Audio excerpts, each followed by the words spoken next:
versatile, they are dedicated. They are true professionals. They're New Zealand firefighters. Whether volunteers or career firefighters, they're prepared to put their lives on the line day in, day out. To find out what this extraordinary life is like, our cameras are with them 24/7 as they answer emergency calls.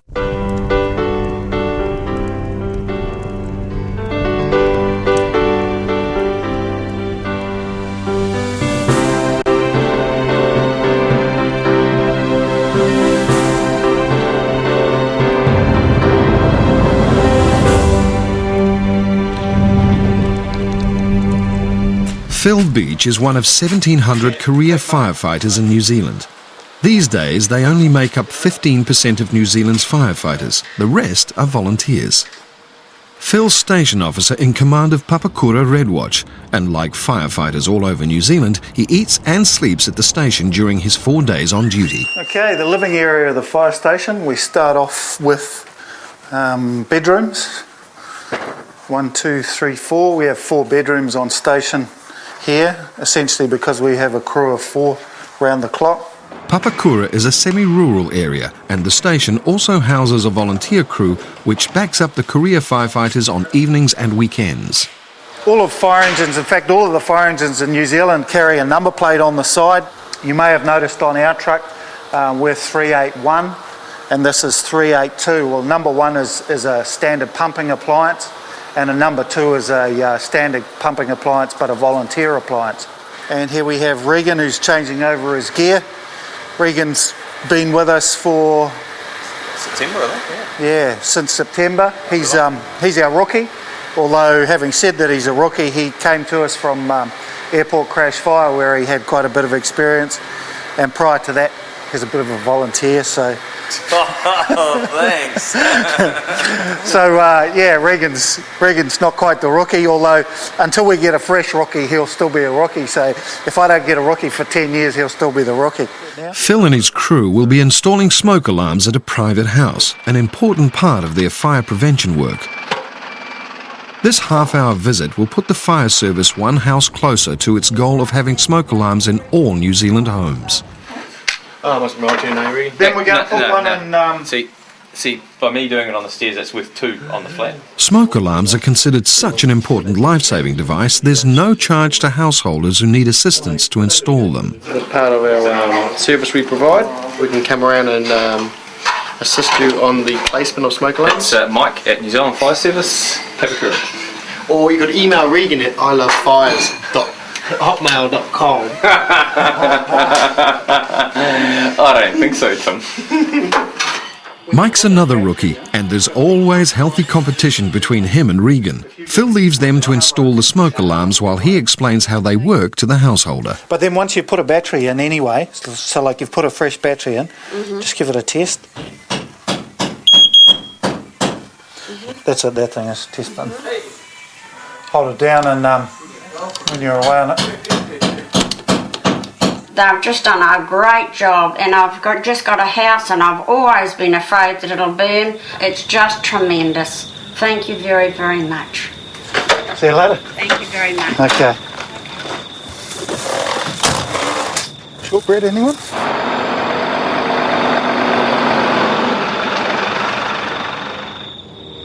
Back at base, Phil proves that even after 26 years on the job, his senses are still alert for any potential trouble.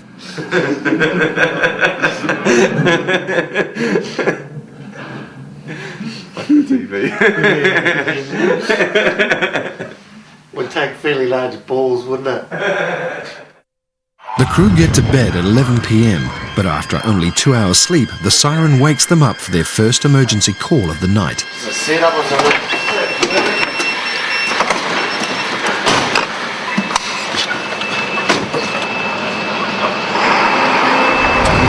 Park. Yeah, I know where it is. Smoke's been seen pouring from a garage in an area notorious for domestic fires. It's outside their patch, so they're acting as backup. There are people trapped in the house, or the people that have rung the fire call in could have rung it from within the house, in which case the control room will describe them as persons reported The Manukau firefighters are already there, and they confirm there's someone still inside the garage. There's a bit of smoke coming out of the place. Right, the beach. Go ahead. Yeah, you come up here and just sort out. We got a guy just pulled out of the garage. Yeah, copy that. People generally can't smell smoke when they're asleep, and with no smoke alarm to wake them up, the youth pulled out of the garage is lucky to be alive. You right there, mate? Sure. You're sleeping there? There he is, here. Hi. Come with us, bud. You want the torch? Hey? What? The survivor is still dozy. The fire's being controlled before it got big, but burns on the bedding mean the fire service arrived just in time. It's common in garage fires that people in the nearby house aren't aware they've had a close call. While the crew dampens down hotspots so they don't reignite, Phil goes to tell the occupants what's happened. Hi. What's happening? You got a fire in your sleep out. Can we move him away a bit further down there?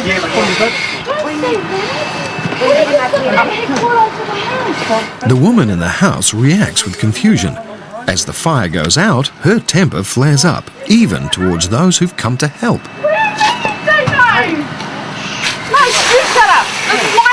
I know it's your house. All I want to do is I want to move him over here. Lady, so not still breathing in smoke.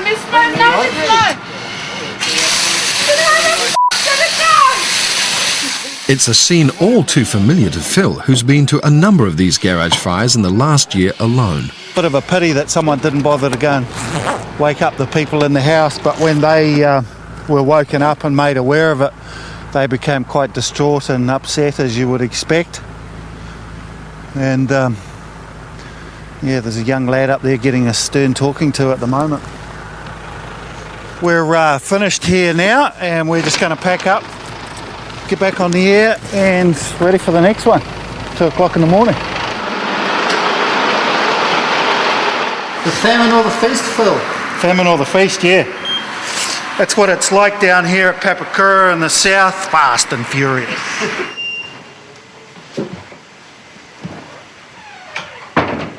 Phil's right, they don't sleep for long.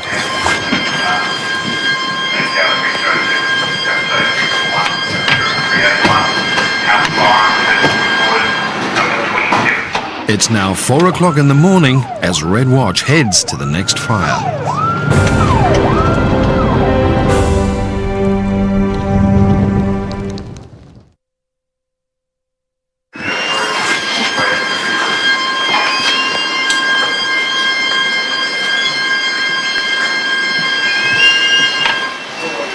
It's 4 a.m.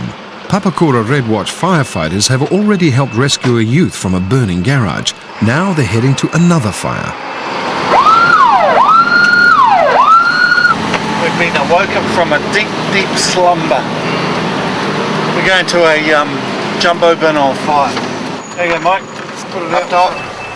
A rubbish fire mightn't seem like much, but this bin's in the middle of a commercial block and is a potential threat to surrounding buildings if it's not controlled. It's a big jumbo bin full of timber and stuff that they've been doing. That's pretty impressive. It's their second call out to a jumbo bin in this area in 3 months. These fires are dangerous, annoying, and a waste of resources. More than likely someone set it on fire. Although having said that, there's a lot of lawn clippings and stuff like that in there as well. We'll have to flood this thing to put it out. Go, Regan! Just right in the front here. See where the monitor couldn't get? There's a whole lot of stuff just along here, ground. Right, so.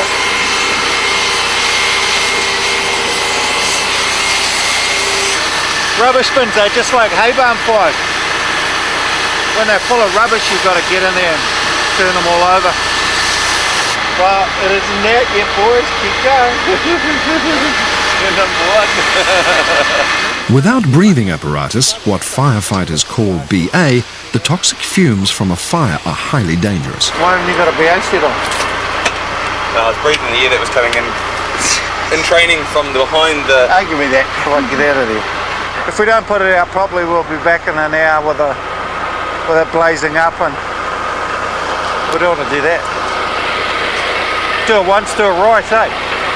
It's quite a rush when you go to a fire, even. It's still even for me, even though I'm not actually squirting the fires. Well, this is what we call turning over, and basically the fire's burning in underneath stuff. If we just squirt water on the top, it'll carry on burning under pieces of plywood and stuff like that. So we have to actually turn it over so we can put the fire out underneath. Just give him a wash down first. Regan, just use some water on Mike first. Come and stand on the clean concrete. Otherwise he'd jump in the truck with all that crap. Dealing with this fire has made them unavailable for real emergencies. It's a regular frustration of fire service life. While we've been doing this, one of the local volunteer brigades at Turkey have been battling a big fire in Chukrun. So I guess their eggs are already fried. That's it for the night here.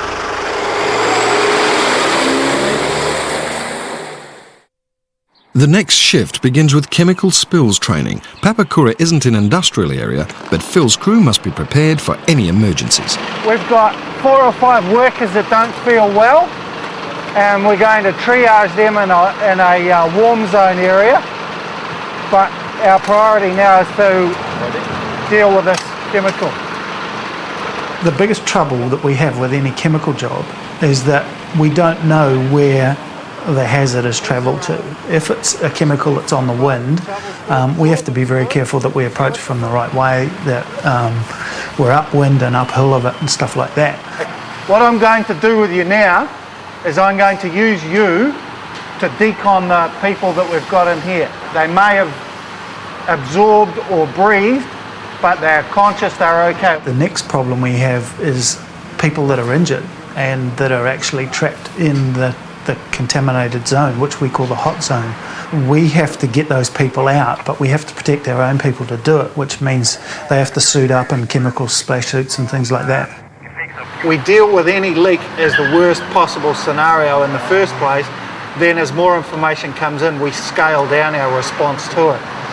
But if we didn't start with the highest priority, the greatest risk, then we run the risk of being involved in the incident ourselves. Red Watch has only just completed the exercise when the real thing happens. There's a chemical spill at a metalwork plant where people have become sick from toxic fumes. Roger, caller reports a chemical spill burning the floor. Personnel are suffering breathing problems. We have notified police and ambulance. How's that for ironic, Jeff? I thought you were setting us up. If it had been a bit earlier, we would already have the suits on. So what I want when we get there, I want the oxygen out. We need to pull out these people and warm zone them. And then we need to check out this factory and find out what's going on inside it.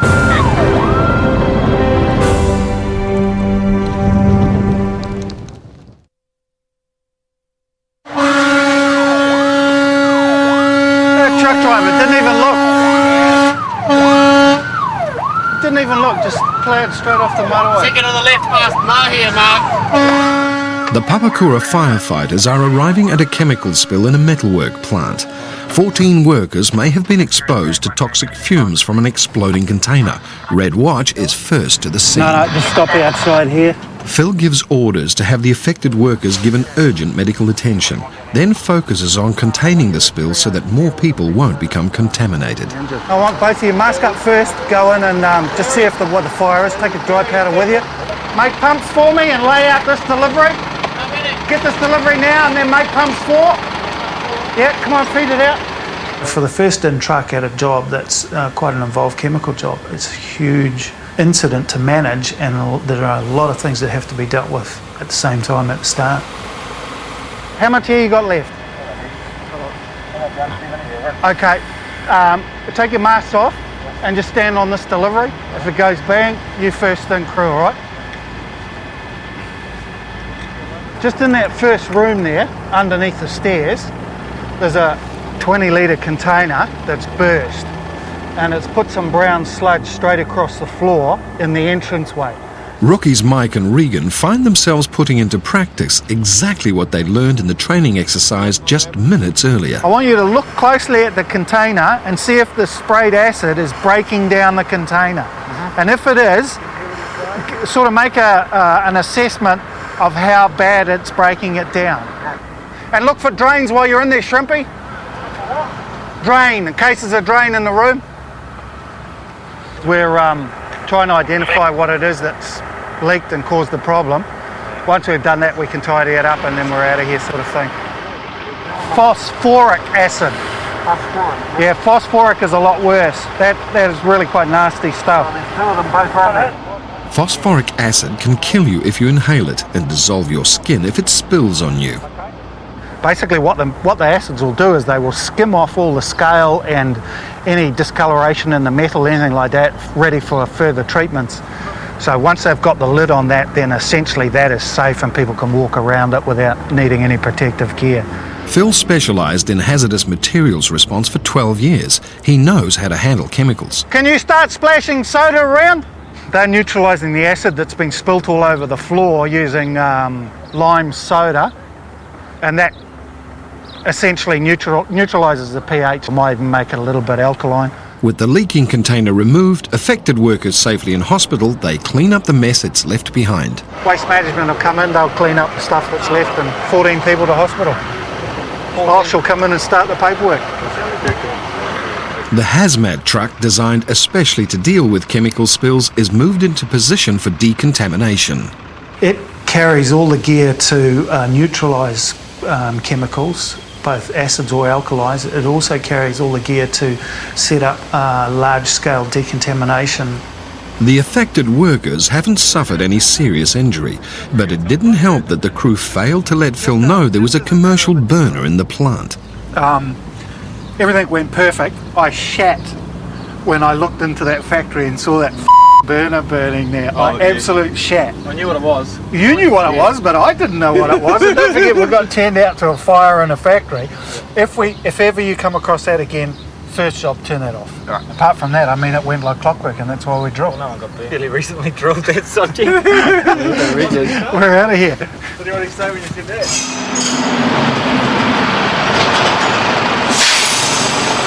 We're doing a drill on a hazardous substance, and then it happened. It's good because it's fairly fresh in your mind. Everyone knew what Just to do. goes to, I mean, haz subs things are not generally very common. That's why we drill them. And today's good proof of why you do. While his crew is packing up, Phil has gone into the laundry drying room at the station to organise lunch. There's a reason for it. It's actually quite warm and quite moist, so it's just perfect for raising dough. And now that it's had its first raise and we're getting close to lunchtime, we're going to roll it out and give it a second raise and then cook pizza. Mamma mia! Pretty much we bring our own lunches at lunchtime. Sometimes guys will make something, but today we just felt like pizza, so voila. But lunch will have to wait. Now they're called out as backup to a bad car accident. Wordsworth Road, single cut number opening accident, one person trapped, getting to work with rescue equipment, one high pressure delivery, over. We're going to a car into a tree, Up to me 261 protocol gain. person's trapped. Papakura's fire appliance does not carry the jaws of life, but other crews nearby do. Essentially we protect the scene from fire or the vehicle from catching on fire, and the rescue crews go about doing the cutouts and things like that. Manukau's rescue tender is already at the crash scene. The Papakura crew will take over the hoses in case of any fire. Right, take over their gun. Just pretty heavily trapped. What we're doing, we're taking that side out. We need that door to hold him in, because we take the door off, he's going to fall out. Phil's an experienced operator at cutouts, and with the roof already off, he assists in the tricky job of trying to get the driver out of the mangled wreck. Just hang in there, mate. That mask on your face. Hang there, dude. Okay, I need to see if I can get in here. The man has crashed into a tree, crushing his legs. He's badly trapped behind the wheel and has other serious injuries. You're right, just breathe, deep breath. In and out, that's it. Deep breath. There's air coming through.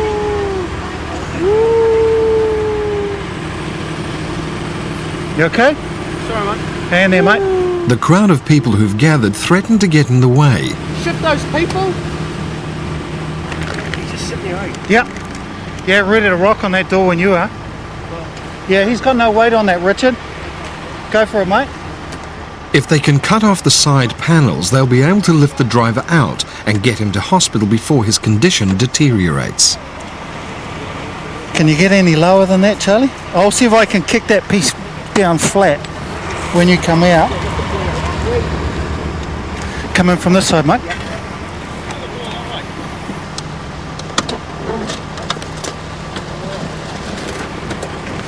The panels slide away, but lifting the driver out won't be easy. If you swing his backside around that way, this leg will come out without any problem. It's alright, bro. It's alright, bro. Right, I got his leg. 1, 2, 3, go. Up the bed a bit. Yep. What do you want to do with this knee? Just leave it. Just let it go. Yeah, just go shove it like that. The whole cutout's taken less than 15 minutes, giving the injured driver a better chance of recovery. The golden hour generally is an hour from time the crash happens to time people are in hospital on the operating table being dealt with by emergency specialists. The longer you take over that, the chances of survivability take a nosedive. Good cutout. Where does he come from? Down here? Just straight into the tree. It looks bad, but the cutout has been done quickly. The driver may not have walked away from it, but he may walk again. Time just happens, you know, you don't even think about time. It actually slows down for me when I'm making decisions, but yeah, no, it's cool. Back at the station, their pizza dough has dried out. But that's a small price to pay for saving a man's life, and Red Watch is happy to settle for hot dogs instead. When you get things that go really, really well, and with the guys, when the guys perform to the best of their ability, and the whole team is performing to the best of their ability, there's nothing that we can't achieve. Next week on Firefighters, we're with Shane Howe and the career firefighters of Manukau Greenwatch as they call to a devastating house fire in South Auckland and begin the search for people trapped inside. Go with your man. I want you inside the building.